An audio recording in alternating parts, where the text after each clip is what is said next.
Guys, welcome back to my channel again. So, after the great launch of Honda Hornet 2.0, yes, there are some really serious upgrades.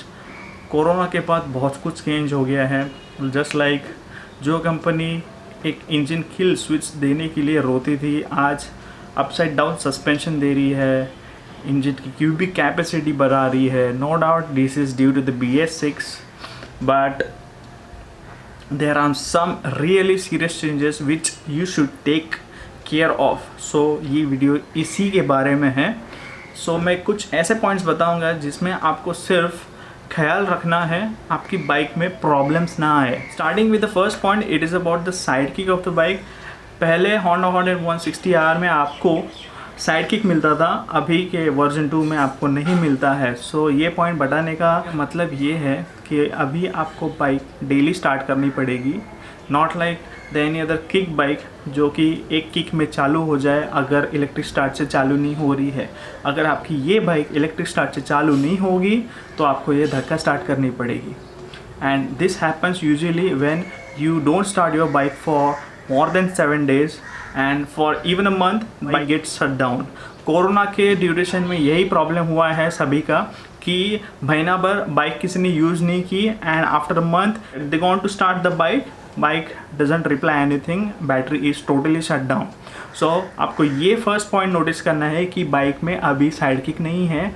तो in case of emergency अगर आप kick से चालू करना चाहते हैं तो this is not going to happen. आपको धक्का स्टार्ट करना पड़ेगा या तो डायरेक्टली बैटरी चेंज करना पड़ेगा.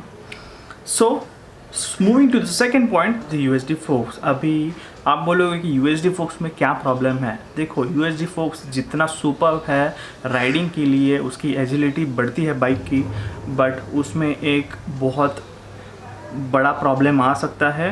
That is called the USD forks का जो सील है वो लीक होने का ज़्यादा चांसेस रहता है USD फोक्स में as compare to telescopic forks. अभी ये प्रॉब्लम आता है जब भी आप इमेंसली उसको प्रेशराइज करते हो सस्पेंशन को, प्लस आपके डेली यूज़ में अगर आपके सस्पेंशन के जो मेटल पार्ट है, जो शाइनिंग पार्ट है, उसके ऊपर डस्ट जमा हो के एक दिन वो सील तक पहुंच के और सील के अंदर घुस जाता है. सो व्हाट हैपन्स इज उसका जो सरफेस है वो स्क्रैची होता है और वो जो स्क्रैच की वजह से गैप क्रिएट होती है उसके अंदर से ऑयल पूरा निकलता रहता है जो कि आपके सस्पेंशन में होता है. ये ऑयल आपके सस्पेंशन में से लीक होके ख़त्म होता है तो आपके सस्पेंशन की लाइफ ख़त्म हो सकती है. सो उसके लिए सॉल्यूशन भी है मेरे पास. राहुल व्लॉग्स, अगर आप जानते हैं, राहुल व्लॉग्स ने एक प्रोडक्ट बनाया है which is known as doctor sleeves. So ये करता क्या है, जो शाइनिंग पार्ट है मेटल का उसको और ऊपर वाला जो गोल्डन पार्ट है उसको वो टोटली कवर कर देगा, जिसके वजह से डस्ट का आने का चांसेस इज़ ज़ीरो. क्योंकि जितना वो सस्पेंशन ट्रैवल होता है उतना ट्रैवल में डस्ट का पार्ट लगता ही नहीं है. So zero chances of folks seal leaks, zero chances कि आपका फोक कभी लीक होगा.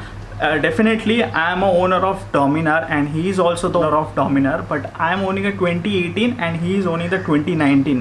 So he owns a 2019 Dominar with the USD forks and still there are zero leakages on his suspension. And there are many other users, there are CB300 guys, then Street Triple R using this product. So definitely you must go for this product if you are going to buy Honda Hornet version 2. Not like मैं marketing कर रहा हूँ product की. This product is tried and tested, that's why I am letting you know कि आपको ये problem होने वाला है. रीज़न बीइंग, अगर ये प्रॉब्लम आपने फेस किया, अगर आप सर्विस सेंटर में गए तो this is going to cost you beyond 1500 rupees. दोस्तों, इट इज़ नॉट अबाउट कि रबर सील तो सस्ता है, बट रबर सील का 10 टाइम्स आपको लेबर पड़ेगा. That's what I am talking about. And these fork sleeves you will get for 650 rupees all over India. All over India shipping हो रहा है इसका. And I will definitely suggest you to go for this. So this was the problem about the USD forks, which is normal in any USD bikes. इसका मतलब ये नहीं कि भाई ये 180cc की बाइक है, 1000cc में प्रॉब्लम नहीं आता, 1000cc में भी आता है, 1300cc में भी आता है. USD फोक्स अगर अपसाइड डाउन है तो कभी ना कभी वो ऑयल निकलता है, बट उसका लाइफ बढ़ाने के लिए, सील का लाइफ बढ़ाने के लिए you should use the cover which is known as the doctor sleeves. So will move to the last point is about the tyres. Guys, ये बाइक को जब भी लॉन्च किया था, it was the place called BIC, the most famous race circuit in India. So भाई वहाँ पे launch करने का एक रीज़न है. रीज़न बीइंग उनको एक मैसेज देना है जो बाइक ख़रीदने वाले हैं कि ये बाइक में अभी आपको राउंड प्रोफाइल टायर आने वाला है and not the flat profile tyre which use to be on Honda hornet 160R. Okay, so round profile जो टायर होता है उसमें आप कॉर्नरिंग ईजी कर पाते हो, बल्कि फ्लैट प्रोफाइल में आपको ये करने में बहुत प्रॉब्लम आता है. सो ये पॉइंट बोलने का रीज़न ये था कि वो लोग की जो मार्केटिंग है bike on the race track, उसका मतलब ये है कि यार इसमें आप कॉर्नरिंग कर सकते हो, बट अंदर से मुझे ऐसे लगता है कि ये bike is not for racing purpose. Okay, because racing bike के कुछ फीचर्स होते हैं जो उसमें एक्चुअली अवेलेबल नहीं है. जस्ट लाइक अगर आपकी नज़र बाइक के मिरर्स पे जाती है तो ये मिरर्स आपको same Honda unicorn, Honda shine, even on the Honda Activa पे दिख जाएंगे. मेरे ख्याल से उसमें थोड़ा सा इम्प्रूवमेंट करना चाहिए था. एटलीस्ट एक टाइप ऑफ रबर कोटिंग चढ़ाते थे, just like on my Dominar. जो मेरी 2018 डोमिनार है उसमें भी सेम ही है. वो डंडा ही है स्टील का या लोहे का जो डंडा है, बट उसको एक रबर से कवर किया है विच लुक्स मोर प्रीमियम. सो अगर वो थोड़ा सा इम्प्रूव करते तो मेरे ख्याल से लोग एटलीस्ट एक्सेप्ट करते थे कि यार हाँ, this is a racing bike. Also this is a air cooled engine.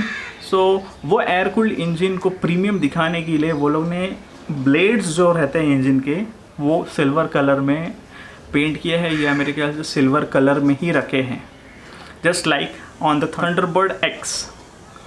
So these were the points which I wanted to talk about the new Honda Hornet 2.0. Definitely बहुत ही अच्छी बाइक निकाली है Honda Hornet ने, and I will definitely suggest to go for a test ride. I hope आपको ये video पसंद आया होगा. अगर आपको ये वीडियो पसंद आया है तो एक लाइक ज़रूर कीजिए and do subscribe to the channel if you are new to this video. See you soon in the next video. Till then, take care, goodbye and ciao.